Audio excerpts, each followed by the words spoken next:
Hi everyone, welcome back to the channel. Hope you're having a wonderful day, and hopefully you're coming directly after watching my video on Mobile Club Maker where I was putting together this set of irons, this half set of irons. And as you can see from the introduction, these things just look stupid good. I mean, it's ridiculous how good these things look in my opinion.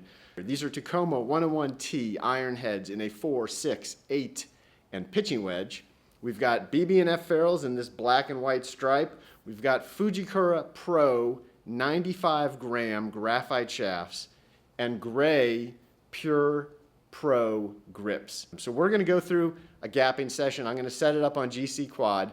We're going to hit each of the irons in the set a few times, get some numbers, and then figure out, do I need to make any sort of loft adjustments of any kind to get things in line a little better so I've got even spread between each of these irons? Again, because it's a half set, so you want to make sure you know where your starting point is on each of these clubs. All right, first up, we're going to hit some pitching wedge.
All right, 6 iron.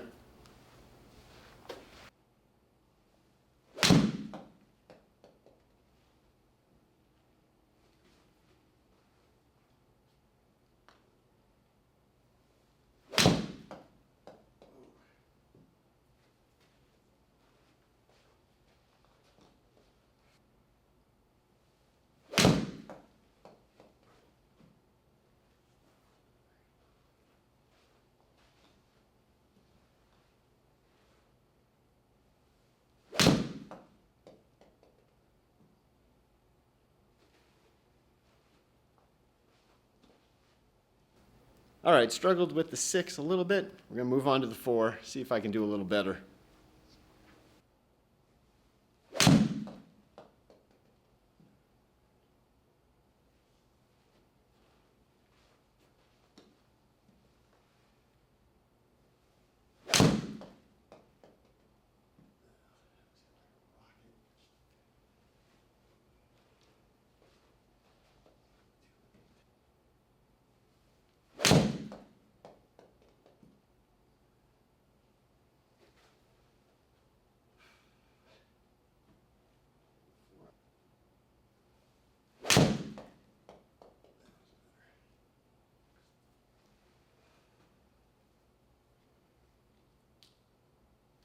As you can see here, the big gap, I would say the only real issue gap is really that pitching wedge to 8 iron, where that's a pretty significant difference.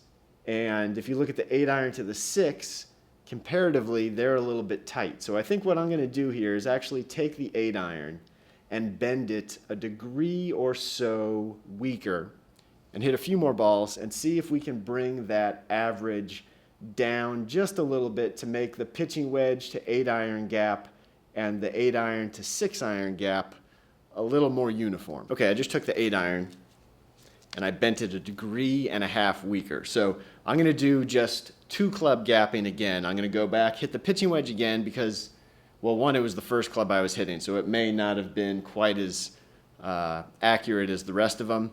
And then I also just want to use that as the gauge to go off of when I compare the 8 iron which is now a degree and a half weaker. So we're gonna hit a few more pitching wedges, a few more 8-irons, see if we can get everything a little bit more in line.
Okay, looking at these numbers, as you can see, I got maybe a fraction less distance with the 8-iron, changing that loft a little bit weaker. Didn't really change it that much.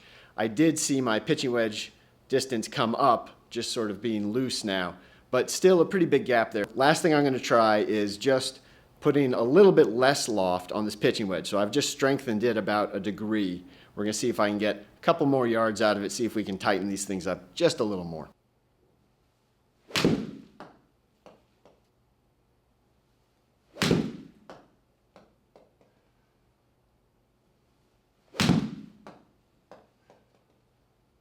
All right, tried to get the pitching wedge to give me a little bit more distance. Didn't really see much of a difference there, changing that loft 1 degree. Basically, I'm still maxing out on average around that 130. So there is the gapping session. Made the 8-iron a little weaker, made the pitching wedge a little bit stronger. Didn't really get a whole lot different out of the results. Given with these style of heads, you're not going to be able to bend them that much. So I got about a degree and a half out of the 8-iron. I got a degree out of the pitching wedge. Didn't really see a big difference there. So there is a bit of a gap as far as that pitching wedge to 8-iron. The other clubs, a little bit more consistent as far as the distance gap goes, but 8-iron to pitching wedge might need a little work still. There you go. Initial gapping session with these new irons built half set. Heck, if nothing else, they still look really good. So at least I've got that going for me. Hey, if you enjoyed this video, make sure you go down below, like, comment, and subscribe to the channel. If you have any questions, definitely leave those down in the comments, and I will see you on the next video. Take care.